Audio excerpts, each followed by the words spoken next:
Bakristo bavandimwe, Kristo Yezu akuzwe. Reka tuzirikane hamwe inyigisho yo ku cyumweru cya 17 gisanzwe, umwaka wa liturujia C. Amasomo tuzirikana, isomo rya mbere turarisanga mu gitabo cy'intangiriro, umutwe wa 18, umurongo wa 20 kugera ku wa 32. Zaburi tuzirikana ni Zaburi 138, udukubo 137.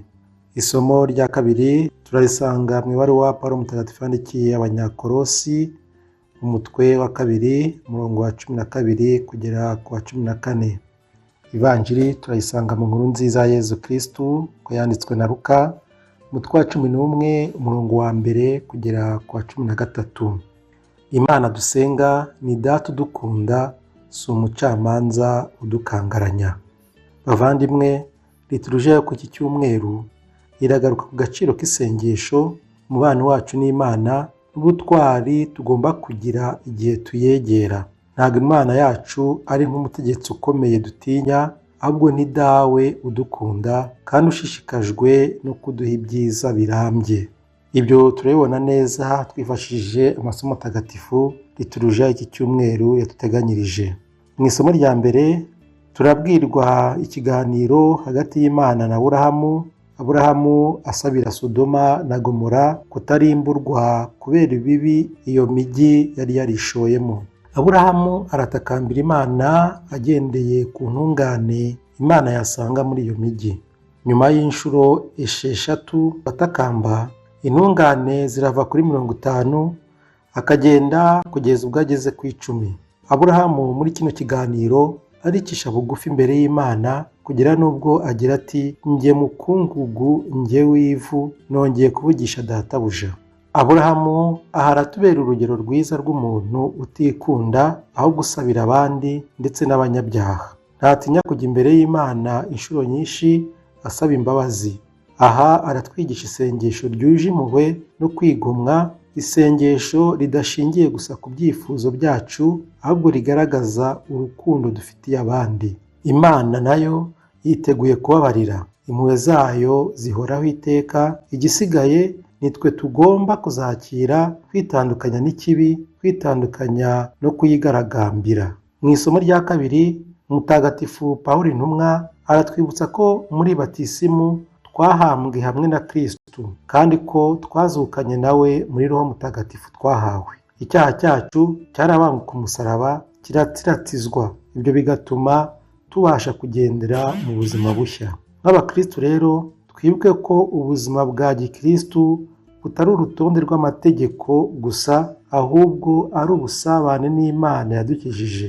Iyo dusenga tuvugana n'umubyeyi utwumva kandi utwishimira. Bityo rero tugasabwa guhora twibuka ko turi abana b'Imana, ko twarokowe kandi dufite ubutware bwo kwegera Dawe mu isengesho. Ivanjiri nayo iraduhamagarira kuzirikana ku isengesho. Umwigishwa arabwira Yezu ati, mwigisha, natwe dutoze gusenga nk'uko Yohana yabigenjereje abigishwa be. Yezu arahera rero kuri icyo cyifuzo, maze abigisha isengesho rya Dawe uri mu ijuru.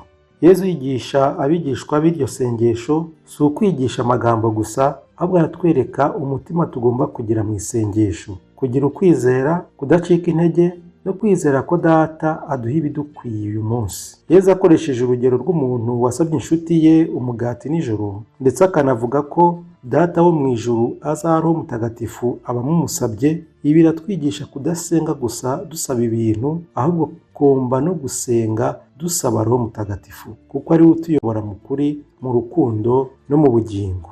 Yezu arifuza ko Imana tutayifata nk'umucamanza cyangwa se Imana iturenze. Imana Yezu Kristo twigisha kandi yaje kuduhishurira ni umubyeyi wumva, ni umubyeyi ugira impuhwe, ni umubyeyi wihangana, utega amatwi nk'uko yateze Aburahamu igihe atakambiraga imbaga. Yezu nta kindi cyamuzanye, yaje kutwereka ko hagati yacu n'Imana nta mupaka ugomba kuhaba. Ni Dawe, ni Papa wujuje byose, ni umubyeyi wujuje ibisabwa umubyeyi byose. Bavandimwe, iyo Abanyarwanda babonye umuntu wisanzura ku muntu w'igikomerezwa, umutegetsi cyangwa umukire, baravuga ngo yinjiriwe adakomanze. cyangwa ngo yigererayo. Rimwe na rimwe bashaka no kugira icyo basaba icyo gihangange, akanyura kuri ya nshuti ye bishyikiraho, ikazabagereza ubutumwa ibukuru kubera ikimenyane gikomeye bafitanye. Amasomo matagatifu y'iki cyumweru aratwemeza ko twese abemera imbere y'Imana Data tumeze nk'uwo muntu w'umutoni ku bakomeye. Twese dushoboye kwigereza dosiye yacu ibukuru kandi igatungana. Dufitanye ikimenyane gikomeye n'Imana kuko ari dawe, bivuga Data wa twese. Uwo mubano w'ubutoni ugaragarira mu isengesho ritaretsa kandi ryiringiye ko icyo dusaba tugihabwa nta shiti, igihe cyose kigamije kutugira neza, kuko nta mubyeyi ushobora guha umwana we inzoka igihe amusabye ifi yo kurya.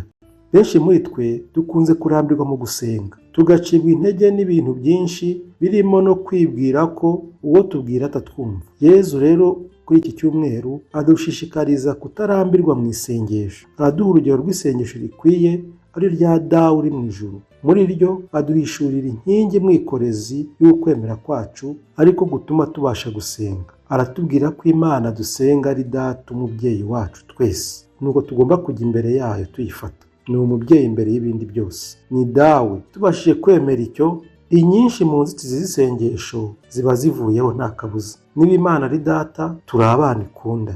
None se kuki igihe cyose tutamwisanzuraho ngo tumubwire icyo dukeneye cyose, nk'uko nyine abana b'abantu babigenza ku babyeyi babo bakunda? Kandi ububyeyi bw'Imana buhebuje kure ubw'abantu, kuko ariyo abantu babukomoraho kandi bakaba abanyantege nke muri byinshi.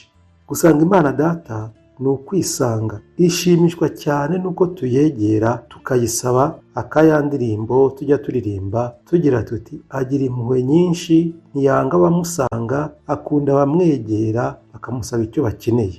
Nuko bimeze. Ariko kimwe n'undi mubyeyi mwiza, ntaduha ibibonetse byose keretse ibyo we abona bidufitiye akamaro gusa. Kandi bidufitiye akamaro n'ibyo ari byo byose biganisha ku mukiro wacu, biduhuza n'Imana aho kudutandukanya nayo, biduhuza n'abavandimwe bacu aho kudutandukanya nabo. Niyo mpamvu Yezu arangiza n'iki kibazo: niba rero mwebwe n'ububi bwanyu muzi guha abana banyu ibintu byiza, se uri mu ijuru azarushaho ate guha Roho Mutagatifu abamumusabye? Aha ngaha Yezu aratubwira ko nta cyiza umuntu ashobora kuronka hano ku isi kirenze Roho Mutagatifu n'ingabire ze, kuko ari Imana ubwayo kandi atanga ubugingo. Imana ntiduha gusa rero ibintu, ahubwo iranatwihaye ubwayo. Niyo kado, niyo mpano iruta izindi. Ikibazo tugira ni uko rimwe na rimwe dusaba ibintu by'agaciro gake kandi Imana ishaka kudukungahaza. Ibi ntibivuze ko tudashobora gusaba ibindi bintu bijyanye n'imibereho yacu hano ku isi, nk'ubuzima bwiza, umutungo udufasha kubaho neza no kubana n'abandi, urubyaro n'urushako rwiza n'ibindi. Ariko ibi byose bigomba kuba bigamije kudutagatifuza no kutugira byimazeyo abana b'Imana Data, kuko nicyo Roho Mutagatifu ashinzwe mu buzima bwacu kandi yifuza kuri twe. Dore ko ari nawe utwinjiza mu isengesho rikwiye ngo dutakambire mu miniho irenze imivugire. Rero byumvikane neza ko isengesho ryumvwa kandi rikakirwa rigomba kuba riri mu nyungu za Roho Mutagatifu, arizo inyungu z'umukiro wacu. Ni isengesho ritwinjiza umubano usesuye na Data uri mu ijuru, aho duhabwa ibyiza bidakama. Tujye rero twitondera amasengesho tuvuga. Muri iki gihe hari abantu benshi cyane bakunda gusenga, ugasanga badukanye ibyo bita gusubizwa, ni ukuvuga guhabwa ibyo wasabye. Bavandimwe, aha ngaha ndasaba abantu bakunze gukoresha iyo mvugo kujya bayigiramo ubushishozi, bareba niba ibyo basaba koko cyangwa se bahawe bihuje n'icyo Roho Mutagatifu yifuza kuri bo. Urugero, ushobora gusaba akazi keza cyangwa ubutunzi, ariko utagamije kubyitagatifurizamo no gutagatifuza abandi, ahubwo ushaka inyungu zawe bwite, nko kuba igikomerezwa ukaba rwagitinywa kubera ikuzo ryawe bwite. Sinibwira ko ikintu nk'icyo ngicyo wagihabwa n'Imana Data. Isengesho nk'iryo ni nk'iry'umwana wabona asa nk'itabi akamusaba nawe gutumuraho. Nta mubyeyi muzima wabyemera ngo akunda umwana we. Niyo yabikora yaba ari umubyeyi gito. Imana nayo rero ntabwo iduha ibyo ubona byadutandukanya nayo cyangwa se byatuma tujya kure y'ubuzima bwayo, ahubwo iduha bya bindi ibona bidufasha kurushaho kuyegera, kurushaho gusa nayo, kurushaho guhura n'abavandimwe bacu, kurushaho kudahunga abavandimwe bacu, ahubwo kurushaho kubegera tukabatagatifuza nabo bakadufasha kwitagatifuza. Umukurambere Aburahamu araduteza isengesho risabira abandi. Aha aratwibutsa yuko mu gusenga tutagomba kwirebaho gusa ngo ndashaka kuba iki n'iki, ndashaka kuba iki n'iki, ahubwo ni ukureba nuko kimwe dusaba cyangwa se rya sengesho ryacu ridufasha kurenga twebwe ubwacu rikagera no ku bandi.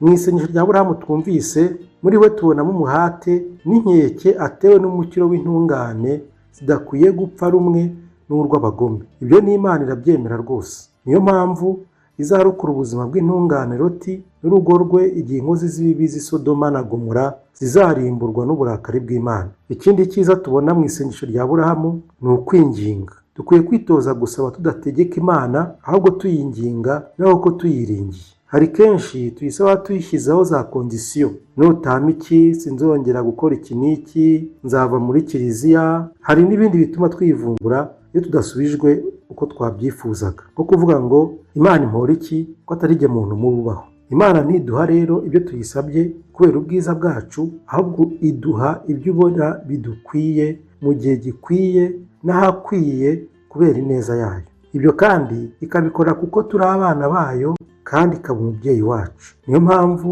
irenza amaso ibyaha byacu kuko yabihanaguje urupfu rwa Kristo, maze ngo urwandiko rwadushinjaga irarushwanyaguza irubamba ku musaraba muri Yezu Kristo wawubambweho. Niyo mpamvu dushobora gutinyuka kuyisaba nta bwoba, nta gihunga, nta gushidikanya, kwitwumva kandi twitayeho.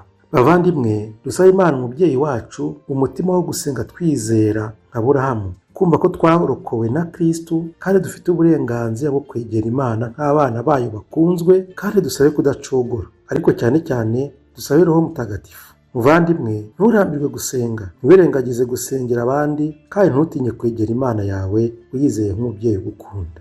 Mana Data wa twese, turagushimira kubw'urukundo dukunda nk'abana bawe. Dutoze gusenga tudacogora, gusabira abandi tutikunda, kandi utuyobore muri Roho Mutagatifu kugira ngo dukomeze kuba intumwa zawe muri iyi si ya none. Uduhe ukwemera n'ukwizera nka Aburahamu n'umutima woroheje nk'uwa Kristo umwana wawe, tubisabye muri Yezu Kristo nyine umwami wacu. Amen.